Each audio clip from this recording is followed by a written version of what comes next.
What's going on YouTube? It's your boy DJ Skandalous here, and we're back with another video. For this one, I'm going to break down the recent news that Snoop Dogg may be bringing Tupac back to life in a new music video. Let's get it. I'm built for it, nigga.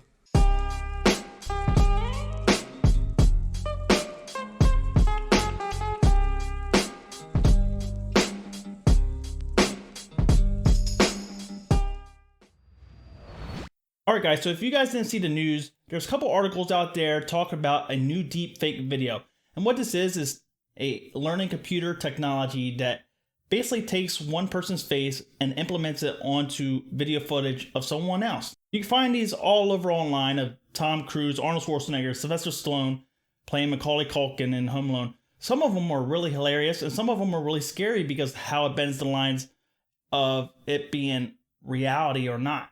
It's me, Snakes. I got the stuff. Leave it on the doorstep and get the hell out of here. AC said you had some dough for me. Matter of fact, how much do I owe you? AC said 10%. So Snoop Dogg got the idea that he wanted to implement Tupac into his new music video for his new album. And he really wanted to have a well-known iconic video of Tupac from the 1996 MTV Video Awards. And this was the scene with Snoop Dogg next to Tupac, and Snoop Dogg's like blown out of his mind. It's an iconic video. It was right before he got shot in Las Vegas. And he wanted to have Tupac lip sync some of the lyrics of Snoop Dogg's new song in that video. We always feel like we're keeping it real, not scratch that. We always felt like we're being true to everything we've always stayed representing.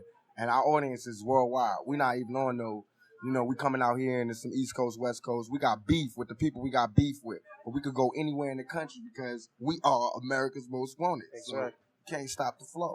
So he contacted a visual effects company called Corridor Digital, and they own the YouTube channel Corridor Crew, which has over 3 million subscribers on YouTube. They have great deepfakes on Tom Cruise. They showed bad CGI in the Scorpion King and others such as Justice League and stuff like that, which is amazing. Alright guys, so let's break this down a little bit. So I found this article on gizmodo.com covering the overall topic of this video. It reads, Snoop Dogg commissioned the production studio Corridor Digital to bring Tupac Shakur back to life through the wonders of technology. His vision was splicing a deepfake Tupac into the rapper's final interview with MTV in 1996, which featured both of them, and having AI creation lip sync a portion of his lyrics. Corridor's digital crew of visual effects went viral last year for their deepfakes on Keanu Reeves and Tom Cruise. But achieving that same success with Tupac appeared to be challenging. And this was because you have to train a AI neural network by feeding it tons of high quality photos and footage. However, video clips in the 90s weren't so high quality and high definition like it is today. So finding the actual footage of Tupac was very hard for these visual effects artists that were actually creating this deepfake. And it's a pretty interesting technology because the computer's learning how to encode a face, just like how a JPEG is how you encode a picture, or an MP3 is how you encode an audio file. You basically have a face encoder and a face decoder, and you're just running one face data set through a different face decoder. So it basically paints that face with the features of a different face. I need lots and lots of pictures of Tupac in every single lighting situation, every single expression, every single angle. You know what the biggest issue is? Everything filmed in the 90s has interlacing. Look at that interlacing. There's a Captain Disillusion video on interlacing if you want to learn more about it, but your image files in your video have these little lines of everything if there's motion, which you can see right here. With Tom Cruise and Keanu, you have so much video footage from their movies, as well as interview footage from the year 2000 till now, which is high quality. And as you guys know, even uploading to YouTube, you're going to get some footage that's going to be degraded automatically. So even if you find a high definition video file of Tupac, it may not be as high as what you would get from the actual source if you actually pursued that. The Corridor only found 3 videos that were high enough quality for them to use in this deepfake video. So from there, they hired the Tupac impersonator Josh Haraway, which was going to be the overall foundation of the video. He's going to do the movements. He's going to recreate the scene of the 1996 MTV Video Awards. So the mannerisms and the overall lip syncing will be by the impersonator, Josh Haraway. And one of the other issues that they had is they actually had to match the overall production quality of television and the look of it from the 90s, which is fairly easy with the most video software that you have, Cyberlinks, Adobe After Effects. You could put a filter on there to make it look like the 90s. However, matching the quality of the deepfake to the actual footage is probably extremely hard.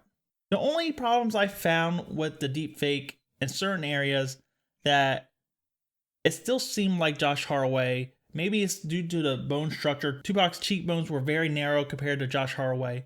Also, the head shapes of Tupac and Josh Haraway are different. Josh Haraway's head is a little bit rounder compared to Tupac's, while Tupac has more of a tip, which you can actually see if you're a hardcore Tupac fan or you're familiar with the footage. However, if you're just a casual, just watching it, you're not really familiar with the original footage, this may be really deceiving and you may not even notice it. The other issue I found with it, I feel like Tupac's skin tone on the deepfake is a little bit lighter than the way it was in the original video. And really his teeth stand out a lot too as well.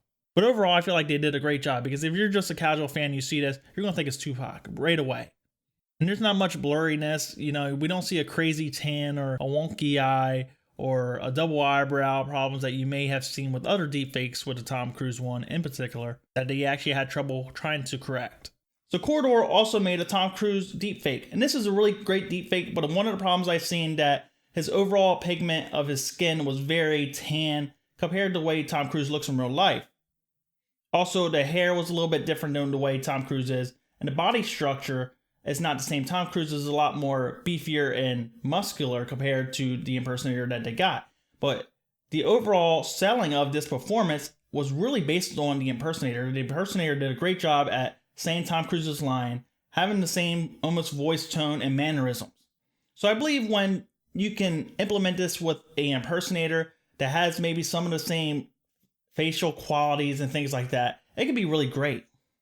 So like I was saying, I feel like this is where the problem lies within the overall technology. You really need to hone down on an impersonator or someone that has the same bone structures to really pull it off and make it look really believable to most people. Now for this to improve, Corridor Crew or some other company will definitely need high quality photos and video. And you can get this in very different formats, whether it's Tupac's movies that he did, they're already out on Blu-ray, you know, gang related, Gridlock. But the overall problem is they probably don't have many close-ups. So I feel like that's why they didn't pursue that. You can also check out Tupac's Resurrection movie, which has high quality video from MTV and BET, as well as other interviews that he did throughout his life. Now, if it was me trying to pull this off, I would definitely try to contact BET, MTV, because I'm pretty sure they have way better quality videos, higher quality videos than what you can find online. So if they want to do this for a new Tupac music video, which I think they should pursue because Tupac has so many unreleased songs left, it'd be great to see this with Street Life Reincarnation or Tongue Kissing. What they should do is contact BET or MTV and get high quality video. A great one I would look at is the Tabitha Soren, where Tupac's in a gym and they're talking about the All Eyes on Me album. This has many different angles and cuts to the actual video, so you can get a full representation of his overall face instead of having it be on one side. Also, potentially, if you get the Tanya Hart 1992 interview footage in high quality, that may be very useful as well. How believable this is comes down to the actual video footage that they actually have of the person that they're deepfaking.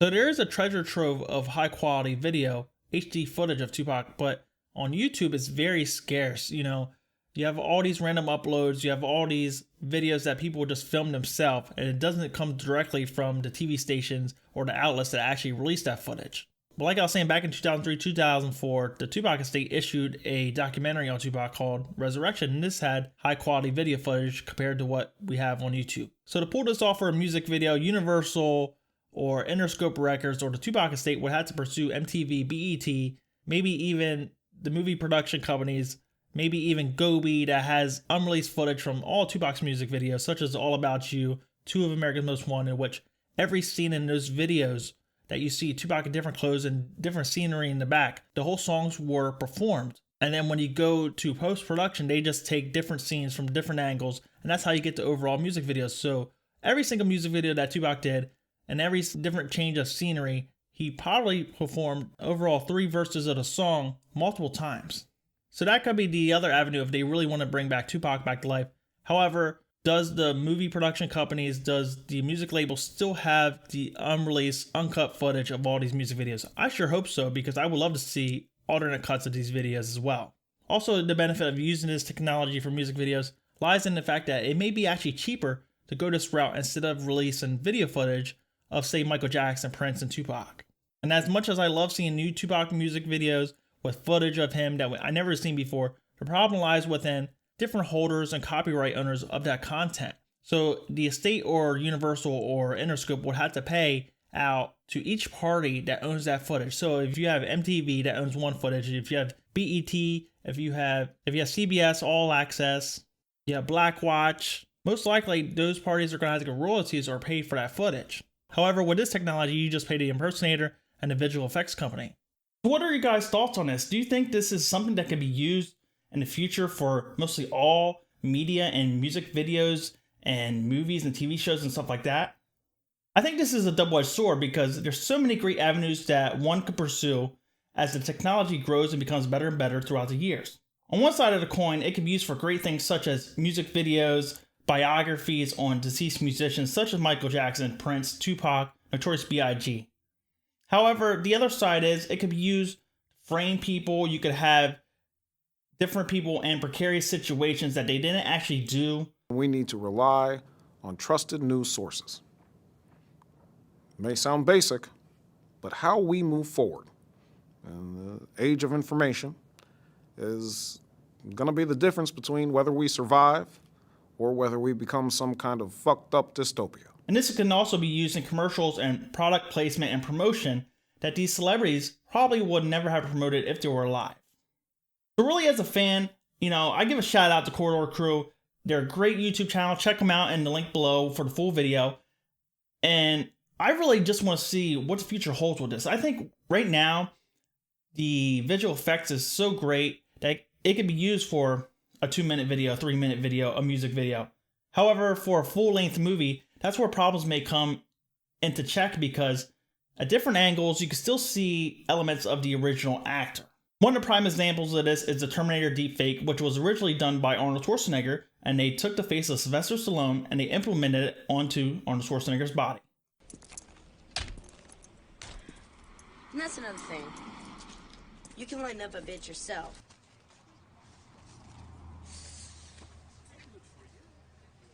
It looks spot on great, but the only problem is at different angles, you can still see Arnold Schwarzenegger when it cuts to his face on the side, as well as fast cuts where it goes from one angle to the next. There will be a blurriness, or you can still see the bone structure of Arnold Schwarzenegger. So it gives, if you are familiar with that footage, you can definitely still see Arnold in those scenes. So deepfakes in that regard are not highly stable, and there will be some fluctuations with the overall technology. However, as computing power grows, this may be phased out in the next couple of years. So I feel like this technology combined with an impersonator that has some of the physical characteristics of the person that you're actually deepfaking can be a really great thing and can really hide the inconsistencies with the overall technology and really bring that actor, that character to life. For YouTube, you can do whatever you want, but putting these celebrities in different movies that they probably wouldn't be in, such as what they're doing with James Dean, I find will probably be a bit disrespectful to the legacy of that said celebrity and musician. And then the other problem you have with that is if that performance wins an award, who gets credited? Does the impersonator, the actor that's doing the overall movements and the overall mannerisms, as well as the voice acting, or does the person or does celebrity or musician that you're deepfaking onto that one's body, do they get the credit? And this will open a can of worms of people actually comparing the original actor, the original performer, to the impersonator that's doing the performance in a new movie. You'll definitely start getting people say, well, he looked like James Dean, he looked like Elvis Presley, but he sure as hell didn't act like him. He sure as hell didn't sound like him. He sure as hell didn't move like him. So the more and more we see this technology be used in future movies and bringing people back to life, those are the problems that may come up. But I feel like putting Tupac's face in a new biography about himself, where it gives you a better illusion and makes it seem more lifelike, I think that's where it could be truly brilliant.